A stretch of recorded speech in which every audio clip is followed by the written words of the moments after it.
여러분 안녕하십니까, 누리PD입니다. 자, 대선 레이스가 본격화됐고요. 지금 전체적으로 요약을 하면 이런 상황이죠. 한국갤럽에서 여론조사를 발표했는데 이재명 37, 올해 최고치라고 하고요. 김문수 9%, 약간 아쉬운 수치지만 여전히 보수 1위를 지금 달리고 있습니다.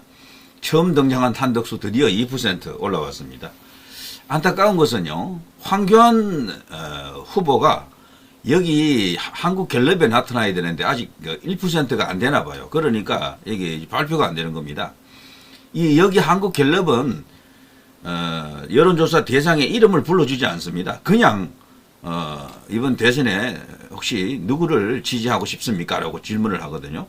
그럼 주관식으로 묻는 거예요. 그러면 황교안이라고 말을 해야지 이제 그게 잡힙니다. 그리고 그 수치가 1% 넘어가야지만이 얼마 나왔다라고 발표가 됩니다. 아직 황교안이라고 하는 이름이 나타나지 않는 걸 봐서는 아직 1%를 못 만든 거죠. 김문수도 처음 등장한 게 여기입니다. 한국갤럽 때문에 김문수가 지금 돌고래 부상을 했던 겁니다. 김문수도 처음에 나타날 때 2% 나왔어요. 2점 몇 % 나왔죠. 그래서 한덕수도 역시 이제 드디어 대선 주자로 입문했다라고 보면 됩니다. 이렇게 되면요, 다른 여론조사 기관에서는 이름을 불러주고 하거든요. 한덕수를 넣고 여러 사람과 함께 이제 이 대선 주자 여론조사 돌리게 되면은 2%가 아니고 꽤 나올 것 같아요. 한덕수는 제가 볼 때는 이제 드디어 한덕수가 대선 레이스를 시작했다라고 보시면 틀림없습니다. 100%라고 생각해도 관계없어요. 박지원이는 100% 출마한다 그러더라고요. 자, 홍준표 5%, 한동훈 4%, 오세훈, 안철수, 이준석 각 2% 뭐 등등입니다. 자, 그 밑에 내려가게 되면요, 이재명 모방에서 주도로 성장 패러다임 전환. 저는 개인적으로 이 민주당 쪽에 있는 정치인들이 뭐 경제를 성장시킨다, 뭐 나라를 발전시킨다라는 말을 할 때마다요, 정말 황당하다고 생각합니다. 이 사람들이 국가 발전에 대해서 무슨 생각들이 있습니까? 솔직히 말해서. 여기 노무현도 그렇고 뭐 전부 다 그렇습니다. 그쪽 진영에서 정치했던 사람들은요, 기본적인 한계가 있습니다. 우물한 개구리들이에요, 전부. 글로벌 마인드가 일단 없고, 그리고 세계 경제에 대한 눈이 전혀 없습니다. 그런 어떤 인식이나 안목 등이 없어요. 그냥 안에서 그냥 찢고 뽑고 이것만 하는 거야, 그냥. 헤게모니, 권력 다툼, 그리고 종북질, 친중질, 이런 것만 할 줄 알지. 그리고 이제 보수 정치인 혹은 대한민국 정통파 세력들의 흠만 잡아가지고 계속 그걸 물고 뜯는 것만 할 줄 알지, 실질적으로 나라를 경영하거나 운영하거나 뭐 이렇게 발전시킬 수 있는 그런 어떤 노하우도 없고요. 그런 의지 자체가 그렇게 높지 않습니다. 이승만 대통령, 박정희 대통령, 전두환 대통령으로 이어지는 이런 어떤 국가를 짊어지고 내 무덤에 침을 뱉어라라는 식으로 나라를 운영할 사람들이 아니에요. 기본적으로 전부 포퓰리스트들이고요. 일단 표가 되는 짓이면 뭐 서슴없이 하는 인간들이고, 그러니까 원래 나라 발전이라고 하는 것은 국민을 모두 만족시키면서 발전시킬 수는 없어요. 그런 정치인은 세상에 없습니다. 우리나라뿐 아니고 어디 가도 없다고 봐야죠. 그런데도 주댕이로는 그저 내가 그냥 대통령 되면 세상이 뭐 바뀝니다, 사람이 먼저입니다, 뭐 어쩌고 저쩌고 난리를 치는 거지. 근데 실상은 전부 구라, 조작, 날조, 왜곡에 기반한 그런 어떤 선동이다, 이렇게 보면 틀림없습니다. 자, 이재명이 입에서 나오는 것은 어느 하나도 진짜일 수가 없는 겁니다. 자, 김문수, 난 왼쪽 오른쪽 다 해본 중도. 이재명과 가장 다르다. 사실 이재명을 잡기 위해서 하늘이 특별히 안배한 인물이 김문수가 맞습니다. 왜냐하면 두 사람은 모든 게 비교가 돼요. 이재명이 갖고 있는 모든 장점을 김문수로 다 덮을 수가 있어요. 딱 하나, 나이가 조금 더 많다. 74세 아닙니까? 이재명은 60대 초중반이고요. 나이가 한 10년 정도 터울이고 차이가 나고, 뭐 그 밖에 모든 것은 이재명을 압도할 수 있는 김문수입니다. 청렴성, 뭐 이 재산 축적에 대한 어떤 그런 이슈가 또 중요하잖아요. 대선 주자들은 이 재산 형성에 대해서 그 소명을 완벽하게 할 수 있는 인물은 김문수밖에 없어요. 왜냐하면 재산이 없거든, 이분은. 그 서울 봉천동 관악구에 있죠. 24평 서민 아파트 딱 하나 있어. 그리고 예금 조금 있어. 그것밖에 없어. 그냥 아무것도 없어. 국회의원 3번, 경기지사 2번, 거기다가 경산호위 위원장에다가 장관까지 했던 사람이 재산이 그겁니다. 그러니까 그 밖에 사람들은요, 몇십억 재산 다 갖고 있잖아요. 그거 사실은 공직자들이 그 정도 재산 만들었다는 것도 다 그게 의심스러운 겁니다. 솔직히 말해서 검판사 뭐 혹은 뭐 공무원 하면서 그런 돈을 만든다라는 게 자연스럽지는 않죠. 아무래도.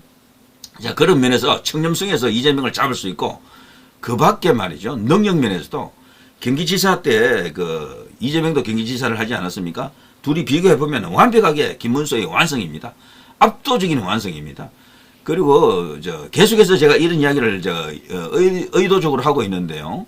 새로운 이야기를 계속 하는 것보다는 지금은 김문수라고 하는 인물의 어떤 전형을 만들어야 됩니다. 그래서 같은 이야기를 계속해서 반복을 해줘야 되는데, 서사라고 하잖아요. 요즘은 스토리텔링이라 그러죠. 그런 측면에서 이재명을 압도할 수 있는 어릴 때부터 정말 남다른 떡이 김문수였습니다. 그리고 지금까지 이르기까지 그야말로 올고든 차돌 같은 단단한 삶을 살아왔고, 애국심, 국가관, 그리고 민족에 대한 사랑, 애국심, 애족심, 뭐 차고도 넘치는 인물이죠. 전태일 이야기 뭐 등등 해서 수없이 많은 신화 같은 이야기가 이 김문수에게는 들어가 있습니다. 그런 걸로요, 이재명이 갖고 있는 여러 가지 어떤 서사 드라마가 있거든요. 그걸 바로 그냥 한 방에 깨부술 수 있는 인물이다. 1대1 매치를 시켜보면요, 모든 게 이 김문수 쪽으로 기울 수밖에 없어요. 이제 그걸 충분히 알리느냐, 못 알리느냐, 여기에 이제 관건이 있죠. 그래서 김문수를 지지하는 사람들은요, 자꾸 새로운 이야기 하려고 그러면 안 돼요. 몇 가지 틀을 갖고 그걸 계속해서 반복을 해줘야 됩니다. 그래야 사람들 귀에 박힌다니까요. 이 우파 유튜브를 제가 시청하다 보면요, 계속해서 다른 이야기를 원하는 사람들이 많더라고요. 그러면 이게 여론이 형성이 안 돼요. 그건 그냥 뉴스일 뿐이야. 계속해서 선거 끝날 때까지는 특별한 어떤 내가 지지하는 후보가 있으면 그 후보의 장점, 그리고 핵심적인 어떤 그런 이슈가 있습니다. 그걸 집중적으로 몇십 번 계속해서 반복을 해줘야 됩니다. 조금씩 이제 모양만 좀 다르게 해가지고요. 자, 나경원 대선 출마, 최재 전쟁인 이번 선거에서 이재명을 꺾겠다. 이제 드디어 친윤 후보가 나온 거죠. 친윤 후보. 지금 나와 있는 국민의힘 사이드에서 지금 거론되는 인물들 중에요, 사실상 친윤 후보는 이 나경원으로 생각이 됩니다. 자, 넘어가고요. 6.3 대선 출마 홍준표, 대구시장직에서 사퇴, 퇴임식 마쳐. 그야말로 권력 의지는 뭐 엄청납니다. 보통 다른 주자들은요, 단체장직 사퇴 안 하고 일단 뛰어보고 후보가 되면 사퇴할 그런 사람들이거든. 근데 여기는 뭐 진정부터 아예 진검승부를 하는 거죠. 이런 것 때문에 홍준표가 만만치가 않아요. 저는 개인적으로 지금 한덕수 총리 같은 경우는 국민 후보를 원하는 것 같아요. 그래서 이분은 국민의힘이 안 들어옵니다. 무소속으로 나가면서 일종의 반명 전체를 대표하는 그런 자리에 서려고 할 거예요. 그래서 나중에 국민의힘 후보와 단일화를 한다라고 봐야죠. 때문에 이제 한덕수 총리는 들어오지 않고요. 자, 그렇다면 국민의힘 안에서 지금 김문수가 지금 단연 1위처럼 보이긴 해도 제가 볼 때는 홍준표하고 빅2입니다. 이 두 사람이 국민의힘 후보 자리를 놓고 최종적으로 다툴 것으로 생각이 됩니다. 자, 제가 그래도 홍준표를 뭐 좋아한다든가 그런 건 아닌데도 제가 객관적으로 말씀드리는 겁니다. 최근 이 여론조사를 보게 되면 홍준표가 많이 올라오고 있습니다. 추세가 전체적으로. 어떤 여론조사는 낮지만 어떤 여론조사는 상당히 올라오고 있거든요. 그래서 지금 전체적으로 홍준표의 그 어떤 이번 선거에 임하는 자세를 보아도 그렇고요. 그동안 준비해온 게 오직 대선이거든, 이 사람은. 이제 그렇기 때문에 진검승부를 하는 측면에서는 다른 여타 후보에 비해서는 조금 장점을 갖고 있다, 이런 생각이 됩니다. 자, 이재명 출마론, 지금 돌고 있는 한덕수 향의 내란 대행 비판. 이재명도 지금 다급한 거죠. 왜냐하면 한덕수는 자기가 생각할 때 이거 만만치가 않거든. 일단 전라도가 움직인다라고 생각하면요, 이거 이재명으로서는 큰일 났다, 이런 상황이 오는 거죠. 호남이 말이죠, 전라남북도 광주 다 합쳐도 인구가 그렇게 많지 않잖아요. 그런데 그게 다가 아니에요. 이제 호남에 이제 연고를 둔 사람들이 전국적으로 엄청나게 많습니다. 경상도 다음으로 많다라고 이제 볼 수가 있는데요. 큰 차이 안 날 정도로 굉장히 많습니다. 옛날에는 이 호남 지역이 곡창이잖아요. 많이 살았어요, 거기 사람들이. 그런 사람들이 지금은 어디로 다 갔습니까? 수도권으로, 부산 쪽으로도 많이 갔어요, 저기. 그래서 지금 전국 도처에 지금 흩어져 있는데 호남 향후에 엄청나잖아요. 수도권만 해도요. 각 지역 연고로 볼 때 순수한 서울, 경기, 토박이 빼고 가장 많은 인원이 전라도입니다. 전라도. 수도권에 산다니까 그만큼. 그래서 1,000만 가볍게 넘어갑니다. 그래서 지금 한덕수 총리가 만일에 출마할 경우에 호남을 어느 정도 흔들어 준다 그러면 이거는 대이변이 터지는 거죠. 그야말로. 자, 그렇기 때문에 국민의힘에서도 한덕수 총리를 잘 활용을 해야 되는 거죠. 국민의힘에서 뽑은 후보와 한덕수 간에 나중에 단일화를 할 때요. 서로가 서로를 이제 밟고 넘어가야 되는, 극복해야 되는 그런 관계이긴 하지만 또 좋게 생각하면 불쏘시개, 마중물이 될 수가 있는 겁니다. 그러니까 장점이 될 수도 있어요. 김문수가 만일 후보가 된다 치면요. 한덕수라고 하는 저 중도 확정의 끝판왕 아닙니까? 솔직히 말해서. 받아들이면서 올라가야지 이재명을 이길 수 있고요. 반대로 한덕수 입장에서도 김문수라고 하는 전통 애국 우파를 등에 업은 인물과 서로 단일화를 해야지만이 자기도 반명연대의 힘이 배가 되는 겁니다. 그때 비로소 국민 후보로서 이재명을 꺾을 수가 있겠죠. 그 둘의 그 최종 승부는 이거는 뭐 운명입니다. 저는 그렇게 생각합니다. 자, 한덕수 출마론의 국민의힘 연일 찬반 들썩, 여기 누리 PD가 일찍 이야기한 것처럼요. 그 많던 국민의힘 의원들이 어디 갔느냐? 전부 지금 스탠바이 하고 있다 그랬잖아요. 이거거든요. 지금 50명이 훨씬 넘는데요. 다 기다리고 있대요. 누구를? 한덕수를. 근데 한덕수가 지금 국민의힘에 들어오지는 않아요. 그렇지만 이 사람들 봐서는요. 무소속 한덕수도 지지할 판이야. 보니까 이 사람들이. 그러니까 이게 해당 행위처럼 보일 수도 있지만 지금 시기가 시기니만큼 너무나 비상한 상황이라 아마 그런 사태도 일어날 가능성이 큽니다.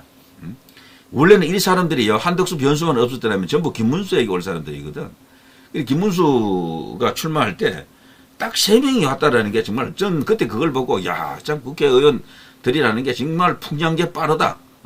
바람 조금 불면 바로 그냥 왜냐하면 최근에 김문수 지지율이 한 달 전부터요. 한 2달 전부터입니다. 지속적으로 내려왔어요. 계속. 그게 왜 그런가 하면은 김문수가 사실 탄핵 국민에서 가장 피해를 본 인물입니다. 장관이 되다 보니까 뭐 어떻게 할 수가 없는 거야. 말도 못하고 그냥 꿀먹은 벙어리처럼 가만히 있다 보니까 언론에 노출도 안 되고 유튜브에서조차도 언급을 못하게 돼 있었어.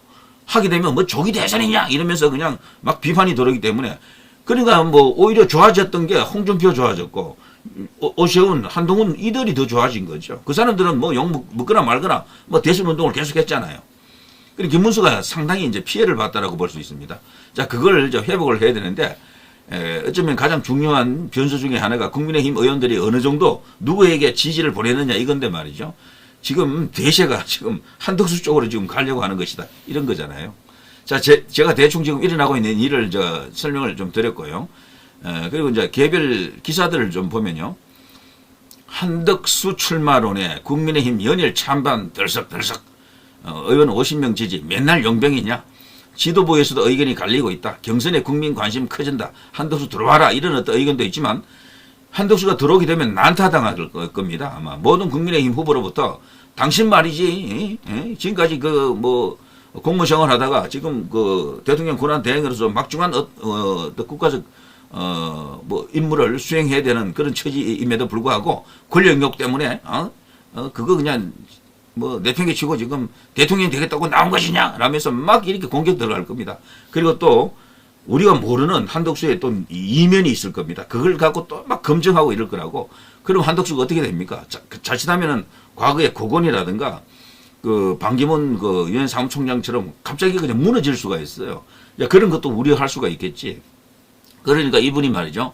국민의힘 안 들어가고 국민 후보를 자처하면서 무소속으로 일종의 이제 미꾸라지 전략인데요. 이런 걸 보더라도 한덕수 주변에 벌써 저는 책사가 붙었다고 봅니다. 선수가 들어갔어요. 지금 입당하면 안 됩니다. 입당하면 자살골입니다. 박살납니다. 이렇게 됐을 거예요. 그래서 지금 한덕수가 이미 프로 선수가 누군가 주변에 붙었다라고 보는 게 맞는 것 같고요. 자, 김문수 같은 경우에는 당장 이 한덕수가 들어오게 되면은 전체적으로 부담스러운 상황이 이제 오는 건 맞습니다. 경쟁 관계에 딱 서겠죠. 지금까지 지금 지지율만 놓고 봐서는 국민의힘 안에서는 어쨌거나 김문수가 1위 할 가능성이 크다라고 볼 수 있는데 한덕수는 별개의 인물입니다. 여기는. 그러니까 한덕수 정치와 거리 멀어. 갑자기 웬 뚱딴지 같이 뭐 대통령 하겠다고 나서는 것이냐라고 김문수 입장에서는 비판할 수밖에 없는 거죠. 자, 이치루 경북지사 한덕수 절대 정치 안 한다고 해. 이건 벌써 지난 이야기고요. 이미 정치 안 한다 소리 안 했습니다. 벌써 트럼프와 통화 중에서도 정치 하겠다라는 의지 드러냈잖아요. 출마합니까 했더니 고민 중입니다. 그거 출마한다는 이야기잖아요. 그리고 그 후에도 여러 번 이슈가 나왔는데 진지하게 검토하고 있다까지 왔습니다. 지금 그건 뭐 100% 출마하는 거죠. 자, 어쨌거나 김문수 입장에서는 현재 2030들의 지지가 지금 관건입니다. 여기서 어느 정도 이렇게 올라오면은 뭐 당선도 가능하다라고 이제 보는 건데요. 그런데 정책적으로 보면 2030이 가장 좋아할 수 있는 정책을 갖고 있는 게 김문수입니다. 이분은 말이죠. 저쪽에서 거구, 수구 이렇게 비난을 하지만 실상 역사적인 어떤 그런 해석이라든가 박근혜 대통령 탄핵이라든가 박정희 대통령에 대한 어떤 그런 인식, 뭐 이승만 대통령에 대한 인식 이런 것들이 정통 우파와 맥이 다 있어서 그렇지 청년 고용 노동 정책 이런 걸 보게 되면요. 정말 진보적입니다, 이분은. 저쪽 좌파를 능가하는 어떤 진보적 정책도 막 갖고 있어요. 그래서 이런 것을 벌써 알고 있는 그 2030들 중에는 젊은 친구들은요. 김문수를 벌써 인정하더라고요.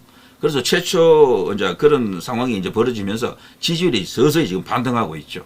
그래서 아주 나쁜 상황은 아닙니다. 2030 안에서도 김문수에 대한 지지율이 상당히 나올 겁니다. 한번 기대해 볼 필요가 있습니다. 그리고 경제를 살리자면 이렇게 경제를 아는 사람, 여기는 경영학을 공부했는데다가 경기지사 하면서 뭐 그야말로 경기도 전체가 경제가 엄청나게 잘 돌아갔다 그러죠. 그런 걸 할 수 있는 인물 김문수죠.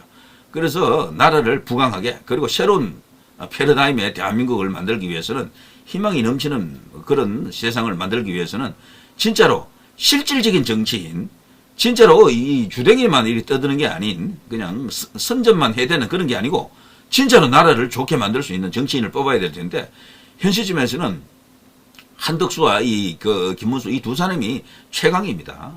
이 여권 전체로 보더라도 그렇고 이재명에 비해서도 압도적인 어떤 장점을 갖고 있다. 내가 이재명 끊는다. 나경원 대선 출마 선언, 오순 중진, 나경원도 경선 가세, 이재명 꺾을 사람은 나경원 뿐이다. 자유 대한민국 지켜내겠다. 나경원도 좋습니다. 여기 이제 친윤을 등에 업고 나왔는데, 여기 꽤 많은 의원들이 지금 가 있는 것 같아요. 김문수보다도 더 많은 것 같더라고요, 여기는. 자, 아무튼요. 자, 이런 식으로 친윤 일각에서 나경원 쪽으로 가고 있는 것 같다라고 생각이 듭니다. 네. 자, 그런데 나경원은 진짜 여기 진검승부를 하려고 왔을까라고 생각하면요. 제가 볼 때는 글쎄요. 차기 서울시장 선거를 염두에 두고 있는 게 아닌가 싶은데 예전부터도 서울시장에 대한 꿈이 컸습니다. 이 나경원은. 지금은 그런데 오순 의원이 되면서 몸집이 좀 커져가지고 대선까지 이제 출마하게 됐지만 얼핏 보기에도 이게 다수의 국회의원들이 보이네요.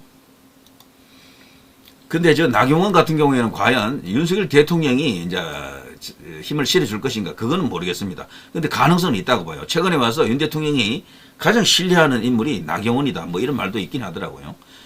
자, 홍준표 출마 이후에 대구시장직 사태, 직원 300명의 큰절, 꿈은 이루어진다. 와, 정말 이분만한 권력 의지, 초지 일관 대단합니다. 정치인은 이게 있어야 되거든요. 이 권력 의지 없으면은 외풍에 금방 무너집니다. 그런 면에서는 뭐 엄청난 강점을 갖고 있고요. 굉장히 지금 상승세를 타고 있기 때문에 김문수와 아주 큰 승부를 이제 결할 것으로 보입니다. 자, 시장직을 내려놓고 들어가잖아요. 이건 그야말로 진검승부 아닙니까? 오세훈이라든가 뭐 이철호라든가 등등 여기 지금 나오려고 하는 거 단체장들은 전부 단체장기 그대로 갖고 나오는 거 아닙니까? 비교가 안 된다. 이런 생각이 드네요. 자, 김문수 난 왼쪽 오른쪽 다 해본 중도 이재명과 가장 다르다. 그렇죠.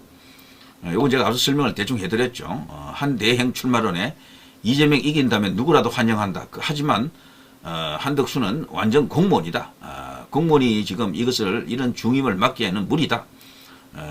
그리고 정치를 해본 사람이 해야 된다. 이런 이야기죠. 4년 중임제, 임기 3년으로 단축, 개헌 합리적, 이준석과 힘 합치도록 노력하겠다. 2030에 대한 어떤 그런 간절한 소망이 있어서 그렇습니다. 어쨌거나 2030 지지율을 보면 이준석이가 좀 나오거든요. 특히 20대에서는 6, 7% 이렇게 나오니까 꽤 큰 지지율이죠, 그게. 홍준표도 그걸 지금 뺏어가려고 지금 난리를 치고 있고, 김문수 후보 같은 경우에는 이제 그런 점에서 전략적 제휴 혹은 전략적 어떤 도움을 받고 싶은 욕구가 있겠죠. 그렇지만 이준석 입장에서는 김문수를 지지할 가능성이 0입니다. 없습니다. 아마 지지한다면 나중에 유승민이나 홍준표에게 가지 않겠나. 요즘은 홍준표 가능성이 크다 그러더라고요. 그리고 유승민 같은 경우는 지금 경선 룰이 100% 여론조사를 하긴 하는데 역선택 방지 조항이 들어갑니다. 민주당 지지자들은 뺀다 그러더라고요. 이렇게 되면 유승민 효과가 없을 수가 있어요.